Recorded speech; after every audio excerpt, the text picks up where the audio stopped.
UGC net के history series में आप लोगों का फिर से स्वागत है। तो आज का टॉपिक है तुगलक सैयद एवं लोदी वंश। तो पहला है, गयासुद्दीन तुगलक ने तुगलक वंश की स्थापना किस वर्ष में की? तो 1320 ईस्वी में की। गयासुद्दीन तुगलक का वास्तविक नाम क्या था? तो गाजी मलिक था। गयासुद्दीन तुगलक किसकी हत्या कर सत्ता में आया? तो खुसरो खान, जो कि खिलजी वंश का अंतिम शासक था। गयासुद्दीन तुगलक की माता किस समुदाय से थी? तो वो एक हिंदू जाट थी। गयासुद्दीन तुगलक ने अपने नाम के साथ कौन सा शब्द जोड़ा? तो गाजी शब्द जोड़ा। गयासुद्दीन तुगलक ने किसकी बिक्री पर प्रतिबंध लगा दिया था? तो शराब की बिक्री पर उसने प्रतिबंध लगा दिया था। गयासुद्दीन तुगलक ने भूमि माप की पद्धति के स्थान पर कौन सी प्रणाली अपनाई? तो नस्क पद्धति, दशमलव पद्धति, गल्ला बंटाई। ए और सी दोनों, यानी कि नस्क पद्धति और गल्ला बंटाई, ये दोनों ही पद्धति जो है उसने अपनाई थी।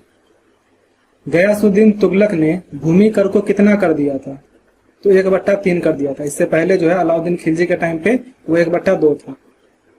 नेक्स्ट है, गयासुद्दीन तुगलक ने किस क्षेत्र की विजय के लिए अपने पुत्र जौना खां को भेजा? तो वारंगल की विजय के लिए, यानी कि दक्षिण में भेजा। वारंगल का नाम बदलकर गयासुद्दीन तुगलक ने क्या रखा? तो सुल्तानपुर रखा। गयासुद्दीन तुगलक ने पहला नहर निर्माण किस उद्देश्य से किया? तो सिंचाई के उद्देश्य से। गयासुद्दीन तुगलक का अंतिम सैन्य अभियान किसके विरुद्ध था? तो बंगाल के विरुद्ध था। गयासुद्दीन तुगलक की मृत्यु किस वर्ष में हुई? तो 1325 में हुई। मतलब मोहम्मद बिन तुगलक ने इसको मरवा दिया था। गयासुद्दीन तुगलक की मृत्यु कहाँ हुई थी? तो अफगानपुर में हुई थी, जहां लकड़ी के महल में इसकी हत्या की गई। गयासुद्दीन तुगलक का मकबरा कहाँ स्थित है? तो दिल्ली में स्थित है। गयासुद्दीन तुगलक के स्वागत के लिए लकड़ी का मंडप किसने बनवाया था? यानी कि उसका शिल्पकार कौन था उस लकड़ी के मंडप का? तो वो था अहमद अयाज।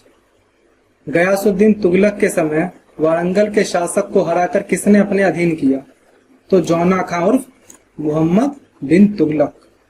गयासुद्दीन तुगलक ने दिल्ली सल्तनत का सबसे लंबा शासन कितने वर्षों तक किया?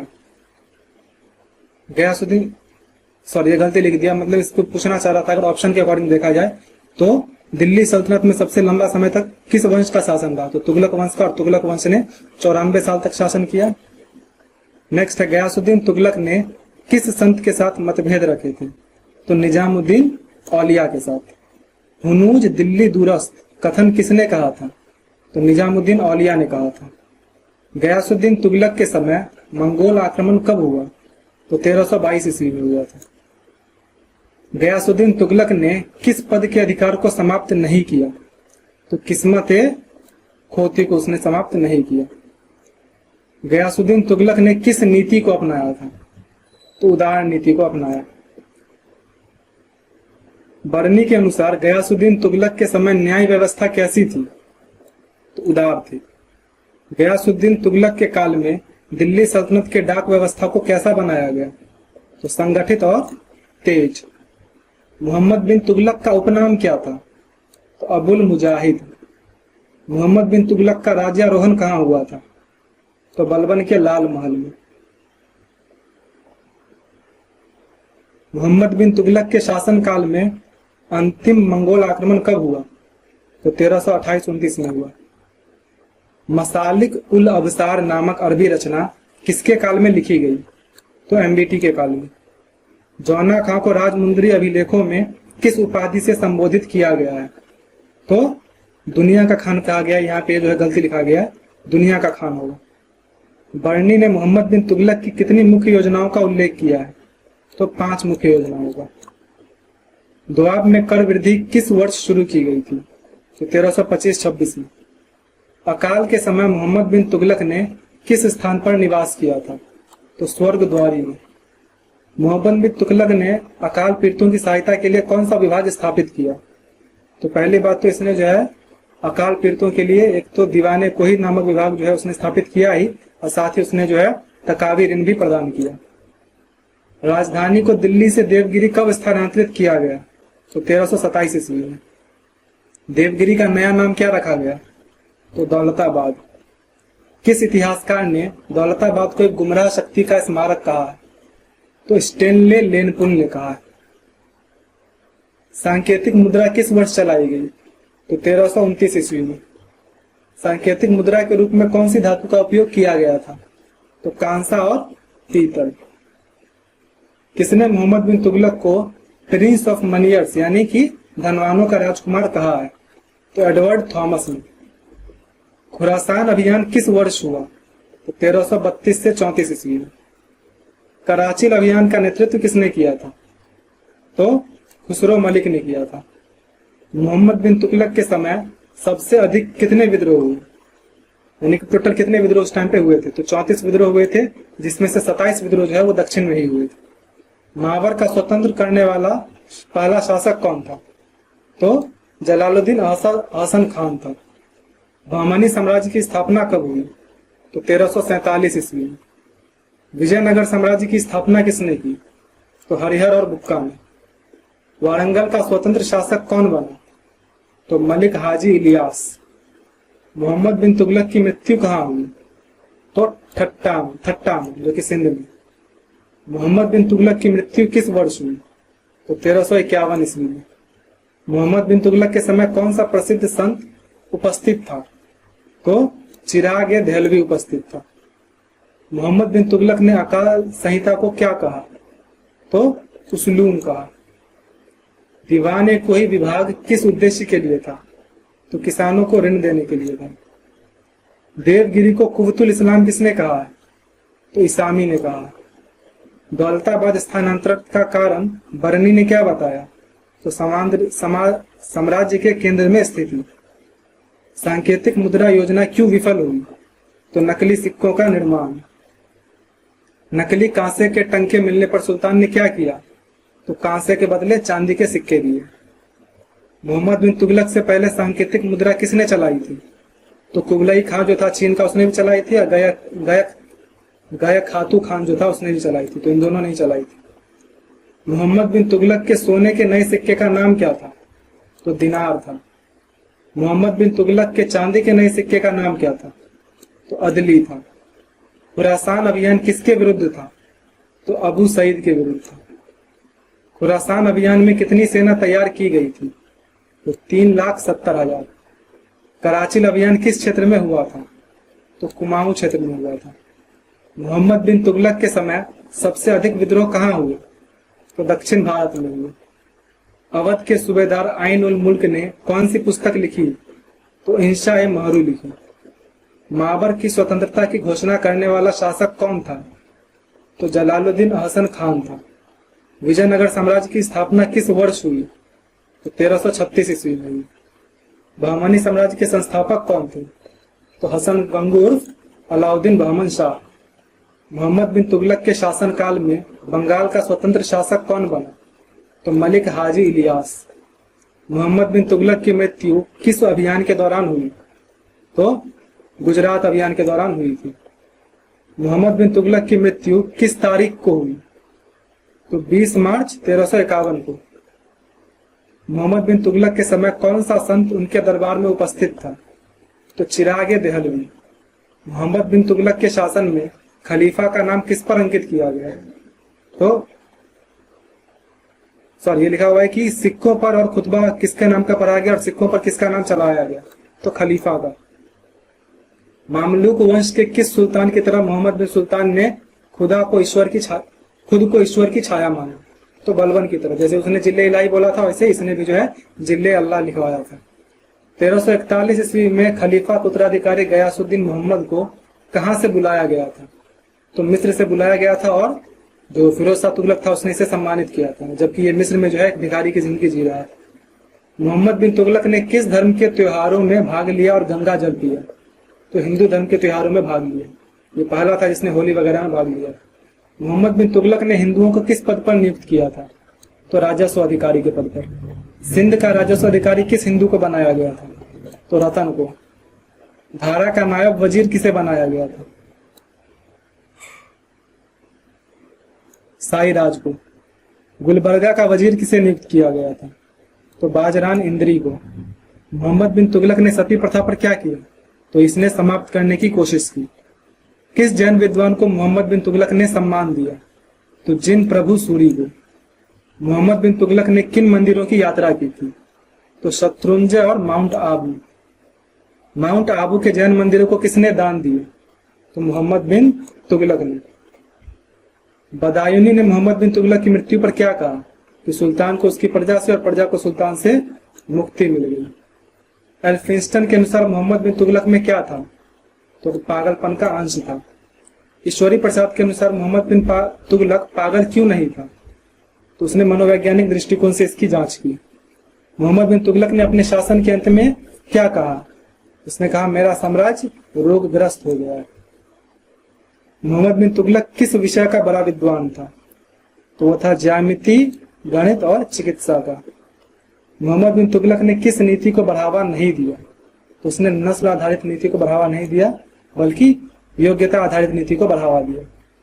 इब्न बतूता के अनुसार तुगलक साम्राज्य कितने प्रांतों में विभाजित था? तो 23 प्रांतों में। वही बर्नी जो है वो 12 प्रांत ही बताता है। 1341 ईस्वी में चीन के सम्राट ने किस उद्देश्य से दूत भेजा था? तो बौद्ध मंदिरों का निरीक्षण और रख रखाव के लिए। इब्न बतूता को चीन भेजने का उद्देश्य क्या था? तो राजदूत के रूप में भेजा था। इब्न बतूता ने अपनी यात्राओं का वर्णन किस पुस्तक में किया है? तो रहला में किया है। 1328 ईस्वी के संस्कृत शिलालेख में मोहम्मद बिन तुगलक को क्या कहा गया है? तो सम्राटों का मुकुट का मोती कहा गया है। मोहम्मद बिन तुगलक ने किन करों को समाप्त किया था?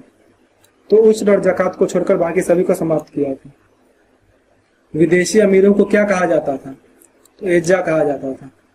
मोहम्मद बिन तुगलक ने भू राजस्व की दर कितनी रखी थी? तो उसने भी 50% ही रखी थी।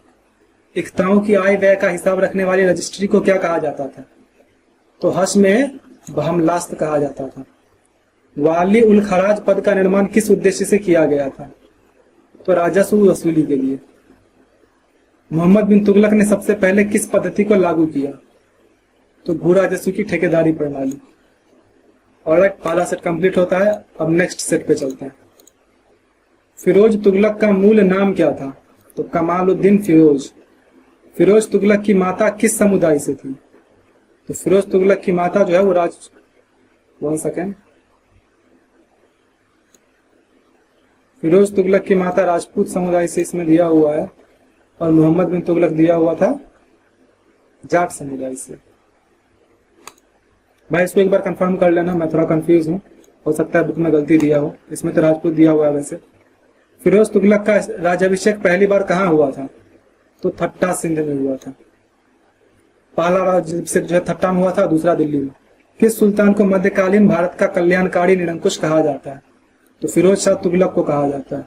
फिरोज तुगलक ने अपने सिक्कों पर किसका नाम अंकित करवाया? तो अपना और खलीफा का। खलीफा ने फिरोज तुगलक को कौन सी उपाधि दी थी? तो सैयद उस सलातीन। किस इतिहासकार ने फिरोज को दिल्ली का आदर्श सुल्तान कहा? तो बरनी ने कहा। फिरोज तुगलक ने कौन सा इस्लामी कर लागू किया जो गैर मुसलमानों के लिए था? तो जजिया। मतलब ये पहले से भी चल रहा था, लेकिन इन चारों में से यही जो है वो जजिया जो है वो गैर मुसलमानों के लिए। फिरोज तुगलक ने नहर सिंचाई पर कौन सा कर लगाया था? तो हश्र शर्ब, हके शर्ब वैसे उसको कहा जाता है। इतलाक क्या था? तो सैनिक वेतन की हुंडी था। फिरोज तुगलक द्वारा स्थापित प्रमुख नगरों में से एक कौन सा है? तो वह है जौनपुर, जो कि जौना खां के नाम पे बसाया गया था। उल्लू खानी नहर की लंबाई कितनी थी? तो ये सबसे लंबी नहर थी जिसको इसने बनाया था फिरोज शाह तुगलक ने, और इसकी लंबाई 150 मील थी। तारीख मुबारक शाही में फिरोज की नहरों का वर्णन किसने किया है? तो याहिया बिन अहमद सरहिंदी ने किया है। फिरोज तुगलक ने फिरोज शाही मदरसे में किस प्रधानाचार्य को नियुक्त किया? तो जलालुद्दीन रूमी को नियुक्त किया। दीवाने खैरात का उद्देश्य क्या था? तो अनाथ व विधवाओं की सहायता। दीवाने बंदगान किसके लिए था? तो गुलामों या दासों के लिए था। फिरोज ने किस खगोल उपकरण का विकास किया? तो जल घड़ी का। शशगनी क्या थी? तो शशगनी चांदी का सिक्का था। फिरोज ने नगरकोट विजय के दौरान कौन सा संस्कृत ग्रंथ फारसी में अनुवाद करवाया? तो दलायल फिरोज शाही। फिरोज तुगलक ने अशोक स्तंभ कहां से दिल्ली लाए? तो टोपरा और मेरठ से। फिरोज तुगलक के काल में महदवी आंदोलन का नेता कौन था? तो सैयद मोहम्मद था। फिरोज तुगलक का वजीर कौन था जिसे खाने जहां की उपाधि दी गई थी? तो मलिक मकबूल था। फिरोज तुगलक के काल में वजीर पद का स्तर कैसा था? तो एकदम स्वर्णिम युग उसका चल रहा था वजीर के पद का। फिरोज ने सिक्कों पर अपने उत्तराधिकारी का नाम अंकित करवाया, उसका नाम क्या था? उसका नाम था फतेह खान, लेकिन इसकी मृत्यु जो है वो इसके उत्तराधिकारी बनने से पहले ही हो गई थी। तैमूर का मूल नाम क्या था? इसका नाम था, इसमें टेमरलेन दिया हुआ है, चलो टेमरलेन दिया हुआ है, यही होगा शायद। तैमूर के पिता का नाम क्या था? तो तुर्गाई था। तैमूर की जाति क्या थी? तो चगताई तुर्क था। तैमूर का जन्म किस स्थान पर हुआ था? तो कैश में हुआ था। तैमूर ने दिल्ली पर किस वर्ष आक्रमण किया? 1398 ईस्वी में। तैमूर ने दिल्ली पर आक्रमण किस बहाने से किया? तो जजिया कर का पालन न करने की वजह से। तैमूर के आक्रमण के समय दिल्ली का सुल्तान कौन था? तो नासिरुद्दीन महमूद था। तैमूर ने दिल्ली की विजय के बाद कहां अपनी राजधानी बनाई? तो समरकंद बनाई। तैमूर ने किसे अपने उत्तराधिकारी के रूप में दिल्ली का शासक नियुक्त किया? तो खिज्र खां को। खिज्र खां ने किस वंश की स्थापना की? तो सैयद वंश की। फिरोज तुगलक के समय सबसे बड़ी नहर कौन सी थी? तो यमुना नहर थी। फिरोज तुगलक के समय सबसे जो बड़ी नहर दिया हुआ है यमुना नहर, और सबसे लंबी बताया गया है उल्लू खानी नहर। ऑलराइट, फिरोज तुगलक के शासनकाल में कितनी नहरें बनाई गई? तो 4 नहरें, जो 4 मुख्य नहरें बनवाई गई थी। फिरोज तुगलक के समय स्थापित मदरसों की संख्या कितनी थी? तो 40। फिरोज तुगलक ने दिल्ली में कितने बाग बगीचे बनवाए? तो 1200। शिकारगाह का क्या अर्थ है? तो शिकार करने का स्थान। फिरोज तुगलक ने किस स्थान पर शिकारगाह बनवाया था? तो हिसार में। फिरोज तुगलक के शासनकाल में सबसे प्रसिद्ध चिकित्सालय कहाँ था? तो दिल्ली में था। फिरोज तुगलक ने कितने अस्पताल बनवाए? तो 25। फिरोज तुगलक के समय में बुनकरों को किस नाम से जाना जाता था? तो जुलाहा नाम से जाना जाता था। फिरोज तुगलक के काल में मिल्कियत शब्द का क्या अर्थ था? तो निजी संपत्ति। फिरोज तुगलक ने किस प्रसिद्ध गणितज्ञ की रचना का अनुवाद करवाया? तो ब्रह्मगुप्त का। ब्रह्मगुप्त की ब्रह्म स्फुट सिद्धांत का अनुवाद किस नाम से किया गया है? तो किताब उल फिरोज शाही। फिरोज तुगलक ने किस भवन में दारुल शफा स्थापित करवाया? तो फिरोज शाह कोटला। फिरोज शाह तुगलक के समय दारुल शफा का उद्देश्य क्या था? तो चिकित्सा सेवा। फिरोज तुगलक ने तुगलकाबाद के अलावा कौन सा किला बनवाया था? तो हिसार किला। फिरोज तुगलक ने अपने शासनकाल में कितनी बार तैमूर से मुलाकात की? तो कभी नहीं। सैयद वंश की स्थापना किसने की थी? तो खिज्र खान ने। सैयद वंश के शासक स्वयं को किसका वंशज मानते थे? तो पैगंबर मोहम्मद का वंशज मानते थे। तैमूर ने खिज्र खां को किन क्षेत्रों का सूबेदार बनाया था? तो लाहौर, मुल्तान और दीपालपुर। खिज्र खां ने 1414 में किसे गद्दी से हटाकर दिल्ली पर अधिकार किया? तो दौलत खां लोधी को हटाकर। खिज्र खां ने किस उपाधि को अपनाने से इनकार किया? तो सुल्तान को अपनाने से इनकार किया और रैयत आला की उपाधि ली। खिज्र खां किसके नाम का खुतबा पढ़वाता था? तो शाहरुख के नाम का पढ़वाता था, जो कि तैमूर का उत्तराधिकारी था। खिज्र खां ने अपनी पुस्तक दरार ए जब्बात में क्या लिखा था? तो अपनी वसीयत लिखी थी। मुबारक शाह ने किस नगर की स्थापना की थी? तो मुबारकाबाद की। तारीख मुबारक शाही के लेखक कौन थे? तो याहिया बिन अहमद सरहिंदी। मुबारक शाह की हत्या किसने की थी? तो मलिक सरवर उल मुल्क। मोहम्मद शाह ने बहलोल लोधी को कौन सी उपाधि दी थी?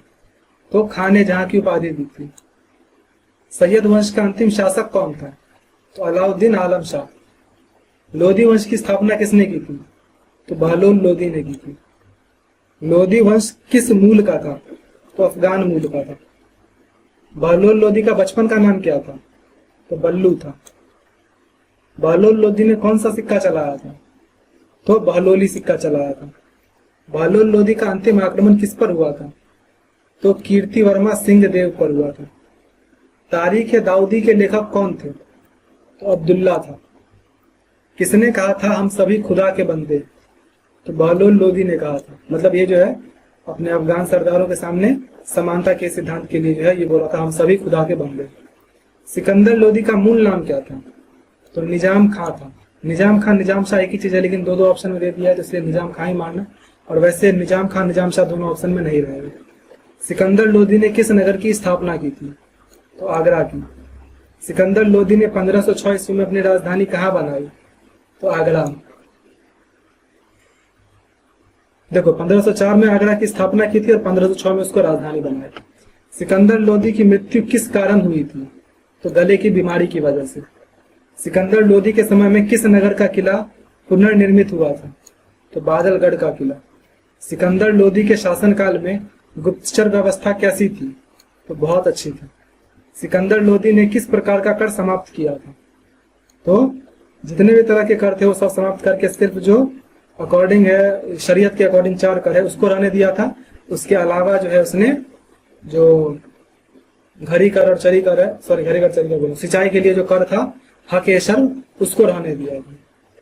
तो इसमें जब मार सकते हो कृषि कर, क्योंकि सिंचाई पर लगाया था तो वो रहेगा ही। तो ये जो घर कर है ये उसने हटा दिया था, ऐसा कह सकते हो। जैसे चराई कर भी हटा दिया था, लेकिन ऑप्शन आंसर में जो है घर ही दिया हुआ है। सिकंदर लोदी ने किस प्रसिद्ध वैद्य को दरबार में बुलाया? तो पद्मनाभ को। पद्मनाभ ने कौन सी प्रसिद्ध चिकित्सा पुस्तक लिखी थी? तो निघंटू। सिकंदर लोदी ने किस सूफी संत की दरगाह पर मकबरा बनवाया? तो निजामुद्दीन औलिया। सिकंदर लोदी ने किस भाषा को फारसी के साथ प्रशासनिक भाषा बनाया? तो हिंदी को। इब्राहिम लोदी किसका पुत्र था? तो सिकंदर लोदी का। इब्राहिम लोदी के शासनकाल में किस प्रांत के राज्यपाल ने विद्रोह किया? तो पंजाब के। दौलत खां लोदी ने इब्राहिम लोदी के खिलाफ किससे सहायता मांगी? तो बाबर से। बाबर का भारत पर पहला आक्रमण कब हुआ था? तो 1519 में हुआ था। पानीपत का पहला युद्ध किनके बीच लड़ा गया? तो बाबर और इब्राहिम लोदी। पानीपत का पहला युद्ध किस वर्ष हुआ था? तो 1526। पानीपत के पहले युद्ध में इब्राहिम लोदी के पास कितने सैनिक थे? तो करीब 1 लाख। बाबर के पास पानीपत के प्रथम युद्ध में कितनी तोपें थी? तो 12 तोपें थी। पानीपत के प्रथम युद्ध का परिणाम क्या हुआ? तो इब्राहिम लोदी की हार हुई। इब्राहिम लोदी की मृत्यु कहाँ हुई थी? तो पानीपत के मैदान में ही। और ये पहला ऐसा दिल्ली सल्तनत का सुल्तान था जो कि युद्ध क्षेत्र में मारा गया। इब्राहिम लोदी के बाद दिल्ली का शासक कौन बना? तो बाबर। लोदी वंश के पतन का मुख्य कारण क्या था? तो आंतरिक कलह भी था और बाहरी आक्रमण भी था, लेकिन मेनली जो है लोदी वंश जो इतना सिकुड़ के रह गया था उसका वजह आंतरिक कलह ही था। लेकिन बाहरी आक्रमण भी ऑप्शन में दिया हुआ है, तो इसलिए थोड़ा सा जो है कंफ्यूजिंग लगता है, लेकिन आंसर बुक में आंतरिक कलह ही दिया हुआ है। किस लोदी शासक को अक्षम कहा गया है? तो इब्राहिम लोदी को। सिकंदर लोदी की तुलना में इब्राहिम लोदी की सबसे बड़ी कमजोरी क्या थी? तो प्रशासनिक अयोग्यता। लोदी वंश का अंत किस युद्ध से हुआ? तो पानीपत के प्रथम युद्ध से। पानीपत के पहले युद्ध में बाबर ने कौन सी युद्ध नीति अपनाई? तो तुलगमा पद्धति। तुलगमा पद्धति का मुख्य उद्देश्य क्या था? तो शत्रु को चारों ओर से घेरना। बाबर ने किसकी सहायता से तोपखाना तैयार किया? तो उस्ताद अली और मुस्तफा। बाकी बाबर के बारे में और डिटेल में उसके टाइम पे पढ़ेंगे। बाबर का जन्म कहाँ हुआ था? तो अदया, जिसमें अंदीजान दिया हुआ है, इसको कंफर्म कर लेना। लेकिन मुझे तो लगता है कि ये कहाँ का शासक था? इसके पापा फरगना के। मुझे लगता है वो होना चाहिए, लेकिन ऑप्शन में हुआ नहीं तो अंदीजान ही मारते हैं।